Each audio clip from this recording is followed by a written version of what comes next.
Aflac. Yeah. All right. Welcome to the Huddle, your front row seat to Owosso's real estate plays and local highlights. Join us as we tackle the latest in home trends and commercial spaces, celebrate our neighborhood champions, and give you the straight scoop on the market. With a dash of humor and a playbook of expertise, we're here to help you navigate the field. Whether you're buying, selling, or just enjoying the game, tune in. We're where real estate meets real talk and community spirit scores big. Welcome to the Huddle, everybody. We're going to go in multi-display mode so everybody can see everybody's lovely mugs this morning. Yeah. I don't have a mug. I got a water bottle.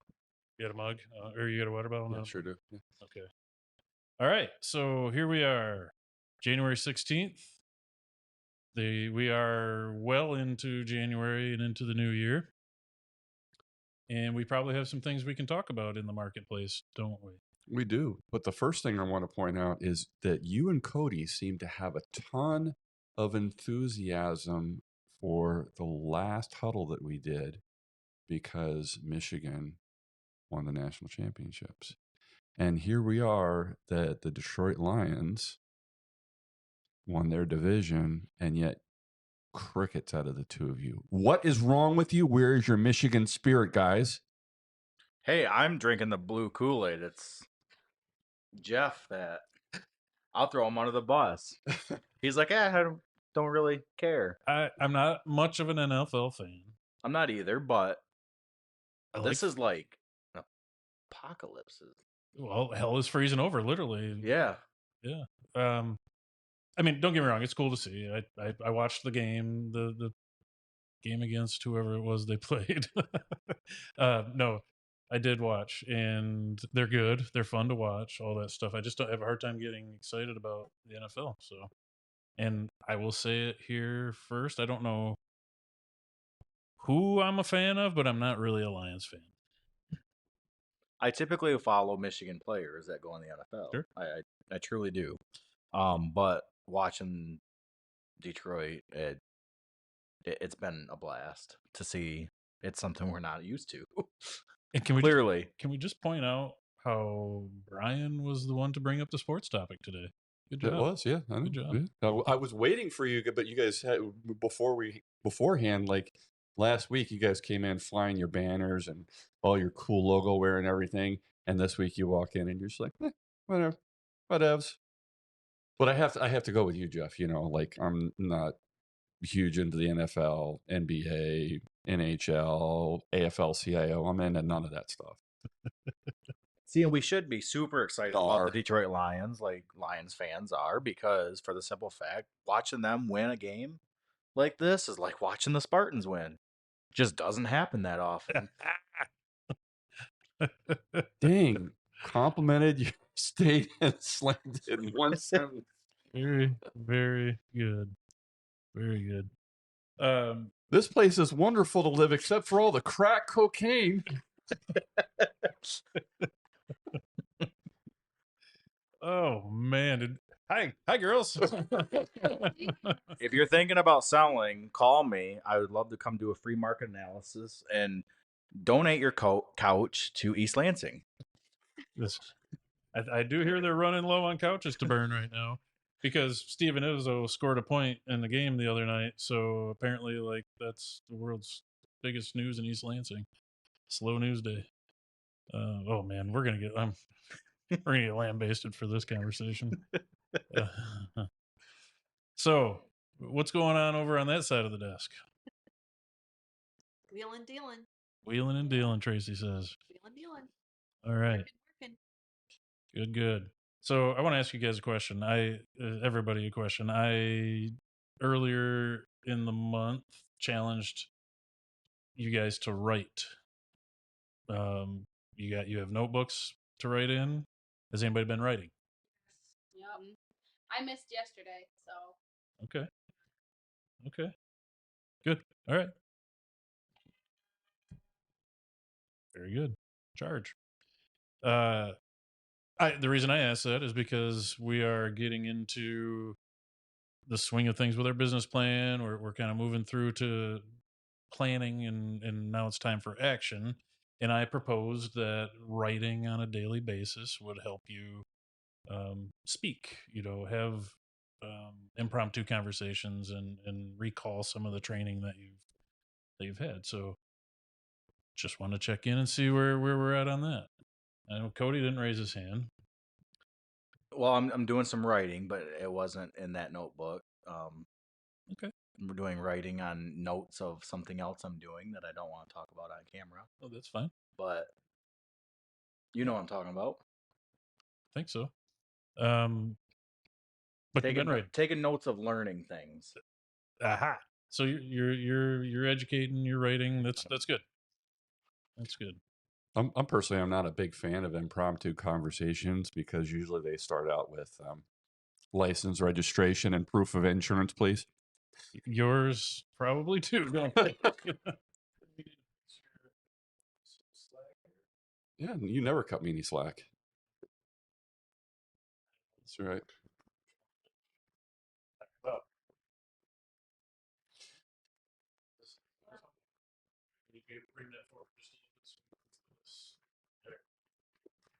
It's giving you just enough rope.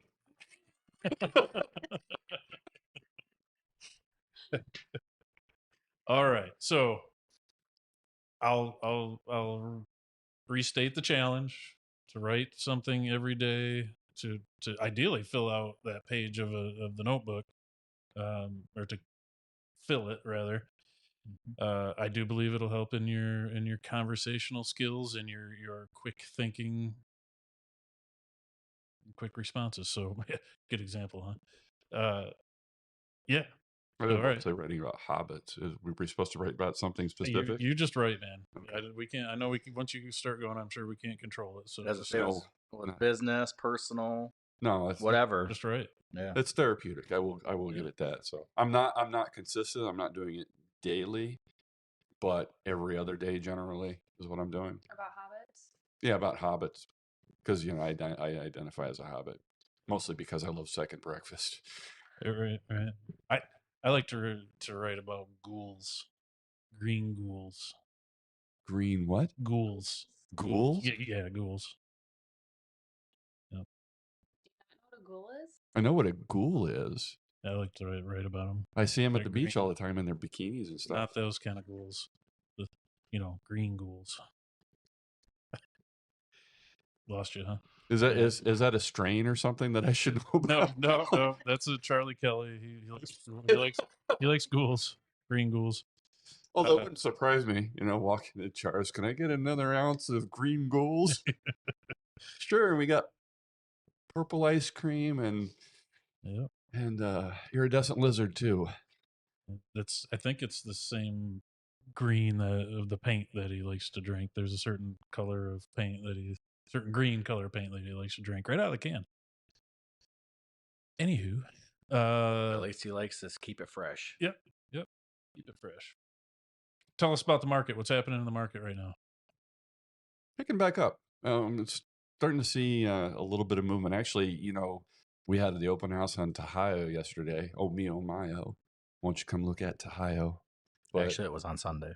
Oh, it was Sunday. Okay, sorry. Skipped a day there. So anyway, we had the open house on Sunday, and wonderful turnout. And it was surprising because mid last month, and actually most of last month, I was saying that anything over 150, 160, you're just not getting attention. And you've got this house that's listed at 285, and it was packed. It was absolutely packed. So there's obviously a slight market shift here that we're seeing. So we're starting to see gawkers.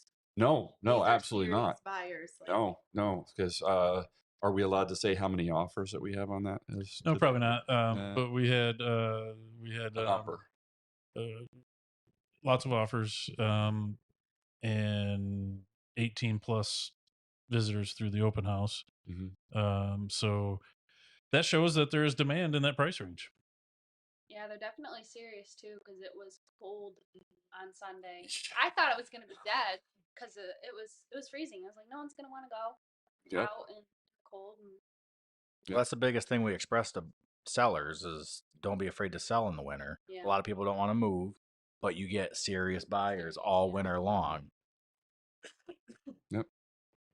The thing that I thought was neat about this particular one was that we've had open houses that have actually been slammed before, but I think this is the first one that I've had where a vast majority, 90% or better of the people that walked through, I knew personally.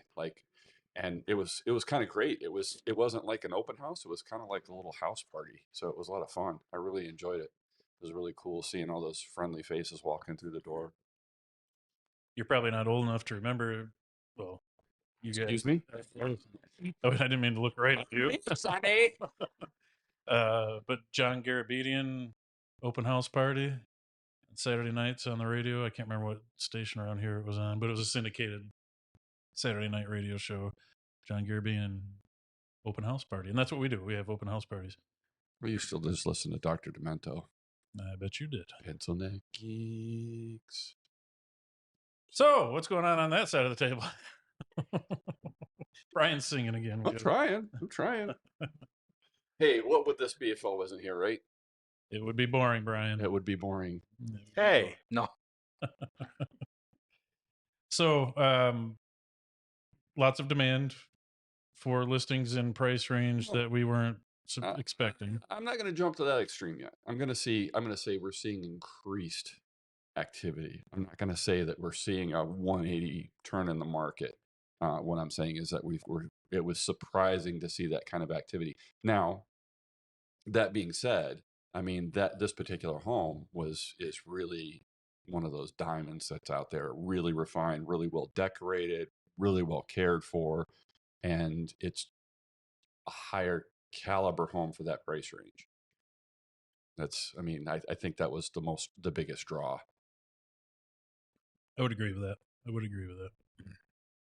So that's the buying side of demand. What are we seeing with sellers and potential sellers right now? Okay, I'll jump in again. Crickets. Everybody's got crickets today.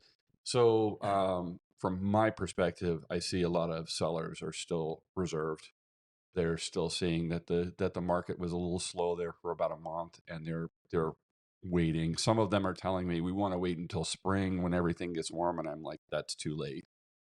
You want to get out there sooner than that because, again, colder weather, people are coming out and shopping for homes in this particular weather. They're serious. They're motivated. They want to find a home.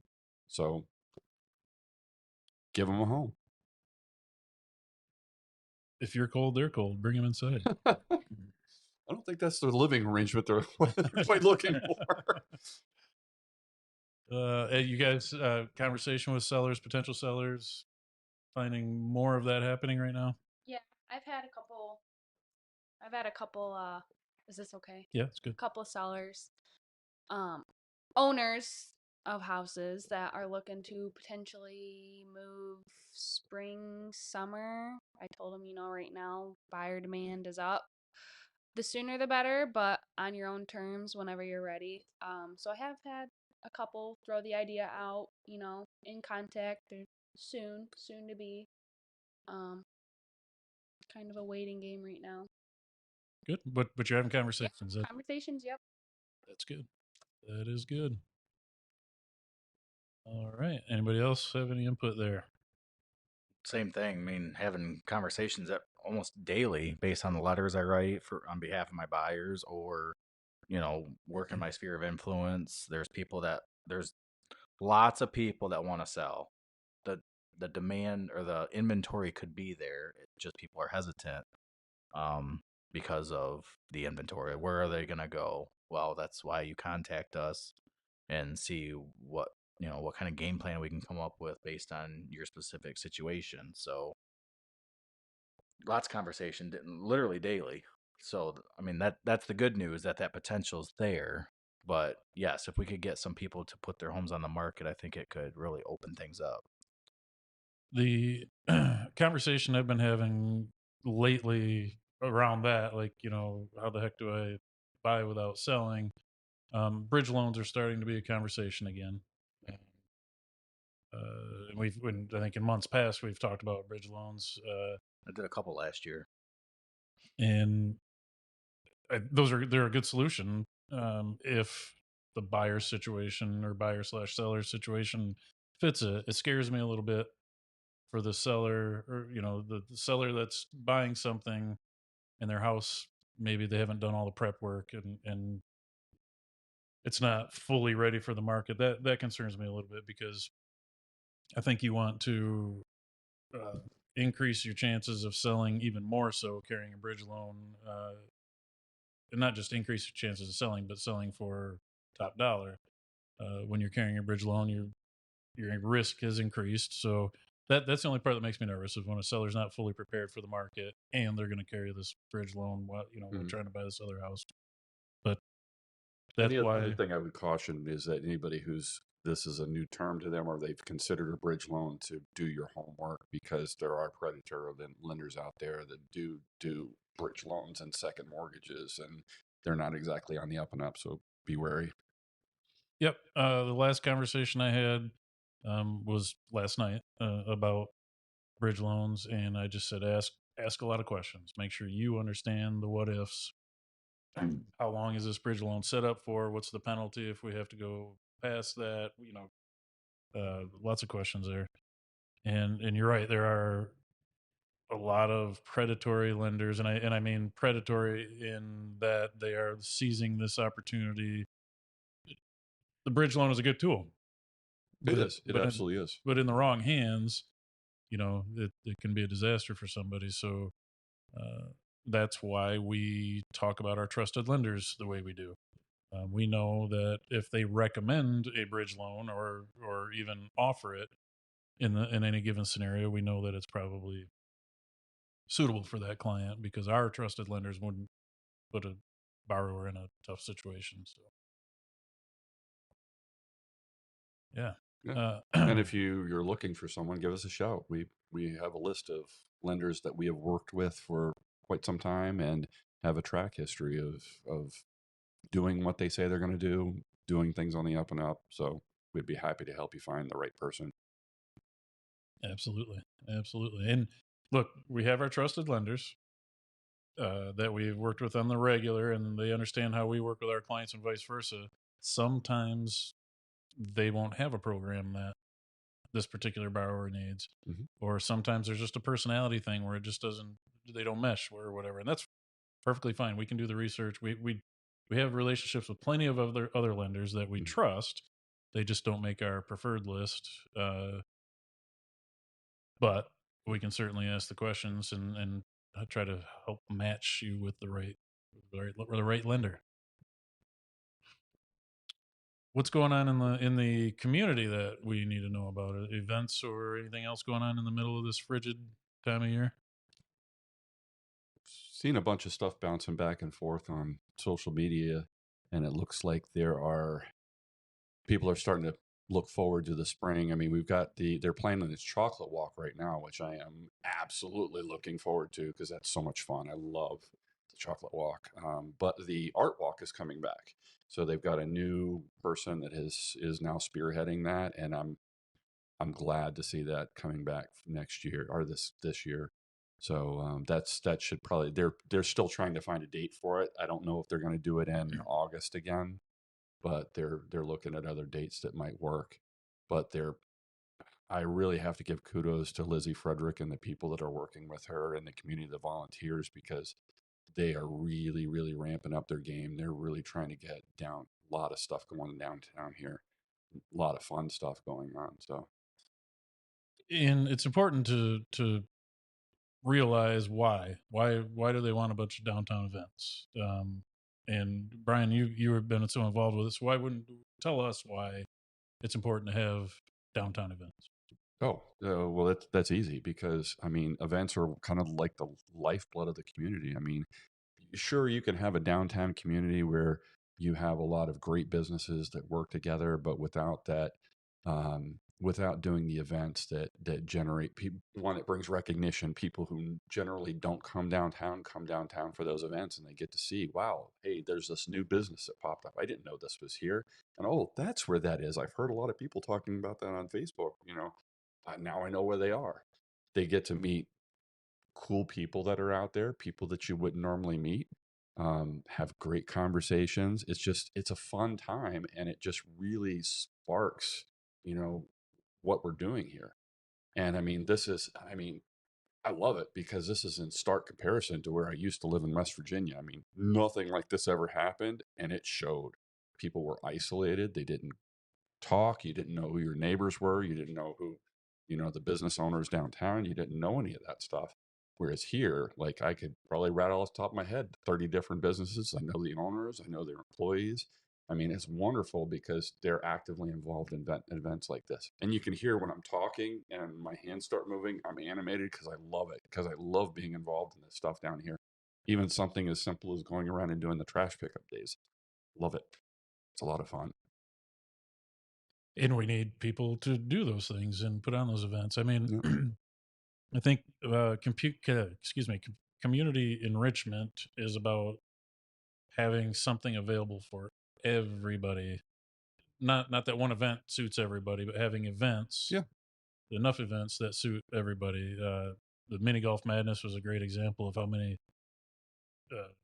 the age group or the age gap that, I mean, we had little kids playing all the way up to senior citizens. We had people from out of town came and played, people I haven't seen in a long time that are from town.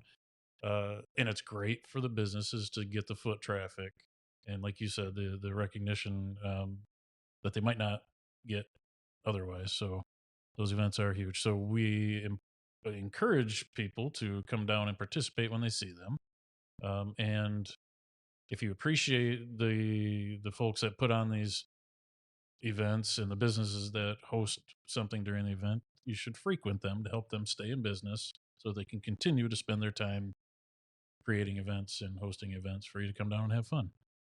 When you look at the variety of what we offer downtown, not just from businesses, because we do have a nice variety of businesses downtown, but then add the downtown events, add the drinking and eating establishments in the downtown area, Lebowski Center for Performing Arts. We have a very well-rounded downtown life We do. scene. We And do. every event we have here, I mean, whether it's a chocolate walk, ghouls night out, whatever, the one thing I hear every event we have is, oh, I didn't know that business was there. Yep. So it's a great way to not only get people out, see the community, help the community, also promote the community. Absolutely. Well, it's been a shift because when Jim and I moved to Owosso, it was termed the bedroom community. And I'm like, well, what exactly does that mean? And they said, no, they only come here to sleep. They're not doing business here. They're not working here. They're not frequenting the restaurants. So that is a major shift. It I is. wouldn't term it that anymore. It is. No, I was just going to say that I give a lot of kudos to Lizzie, and that's mostly because just in the last year, what she's been able to do. But also there's business owners out there that have actually been grinding for years to make stuff like this happen because, like for one of the comments that I got after Mini Golf Madness was, wow, we should do that again next month. And people just don't realize what goes into planning an event like that. Some of these events that you see that are going on, you're like, wow, that's one night. But these people have been planning it for months. Like Chocolate Walk is usually planned a year in advance. They take the feedback from the previous one and they implement whatever changes that they want to make. But there's a lot of people involved in that. And there's dedicated people that have done it for years.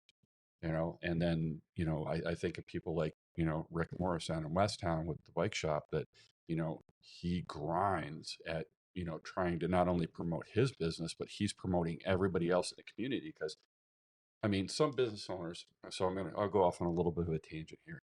You have multiple businesses down here that are competitors, but the way that we grow is by fostering community through that relationship.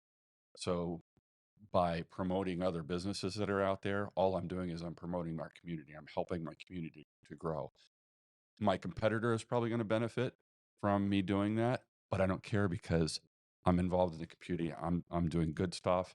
I'm comfortable doing what I'm doing. I mean, I'm not going to get rich doing this, but I really enjoy working with people. I mean, it's a lot of fun.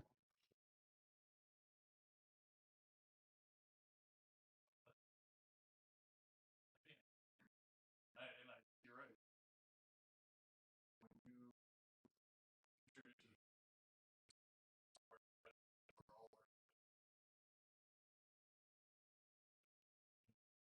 Mhm.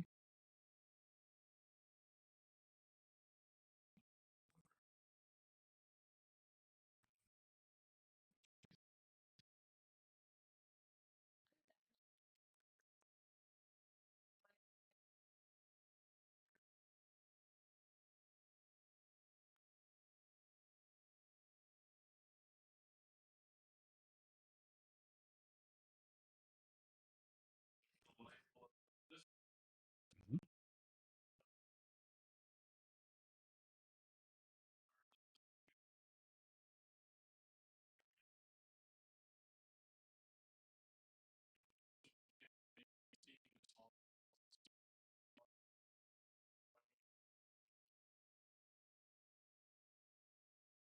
I'll start with this one.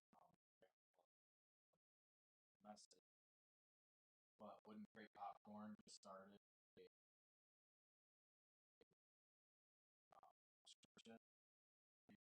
start a subscription, so mainly you will that's good. Either new popcorn idea or mail.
Sure. Have at it.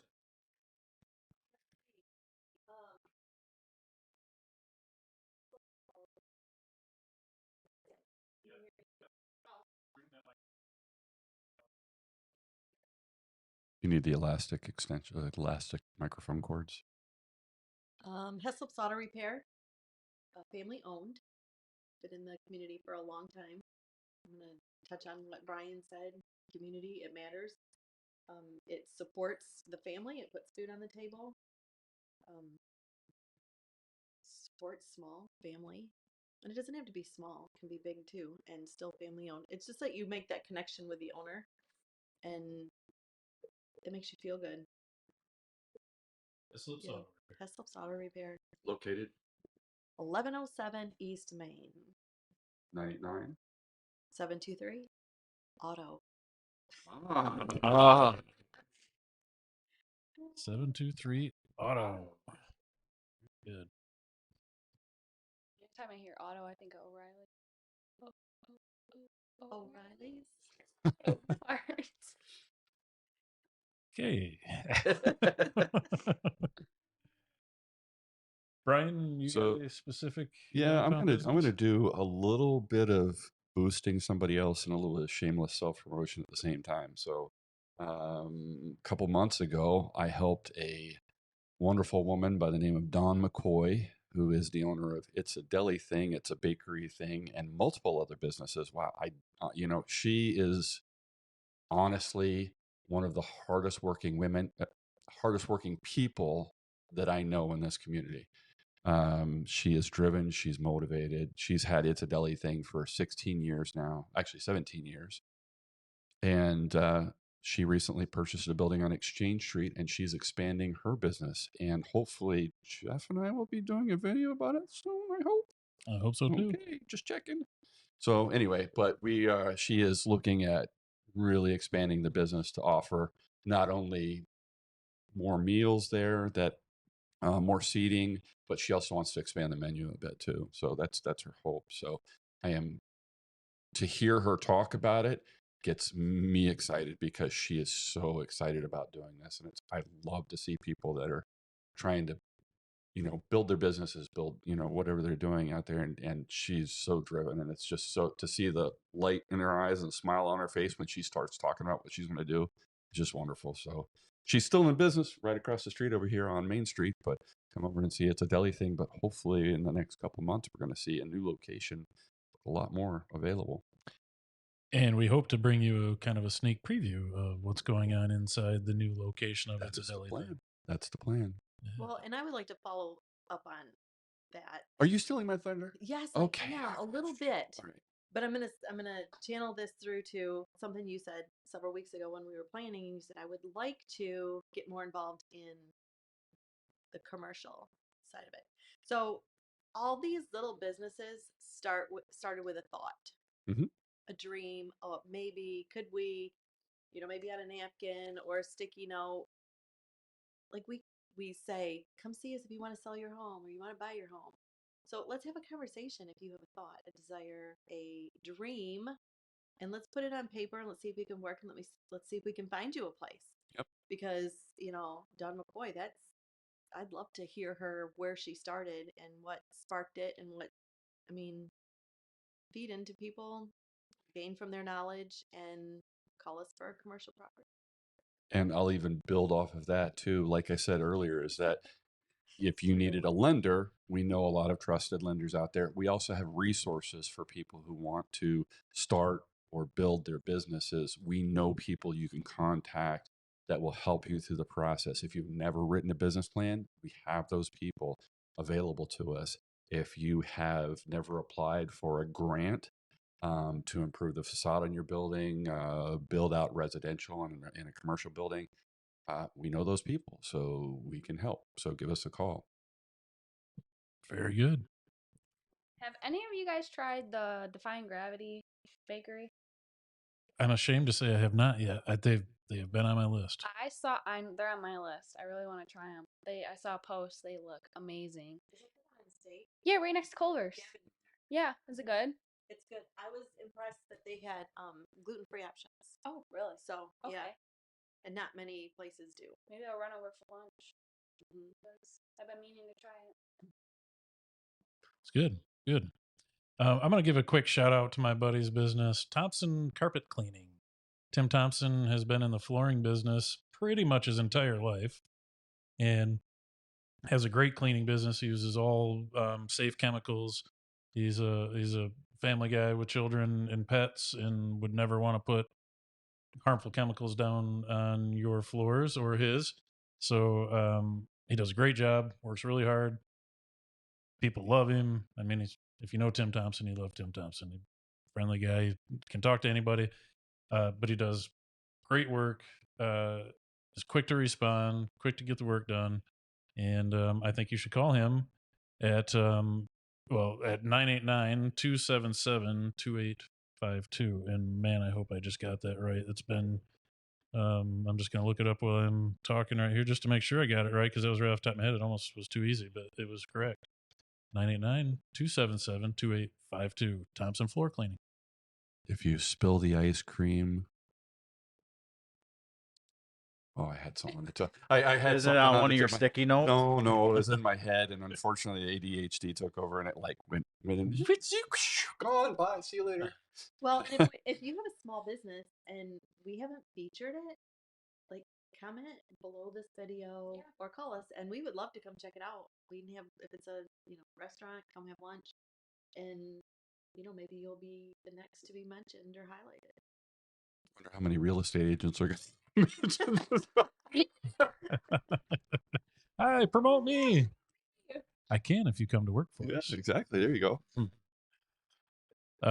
Yeah, so I think that can be a wrap on today's episode of The Huddle, 16 January 24. So let's go out with a little reggae.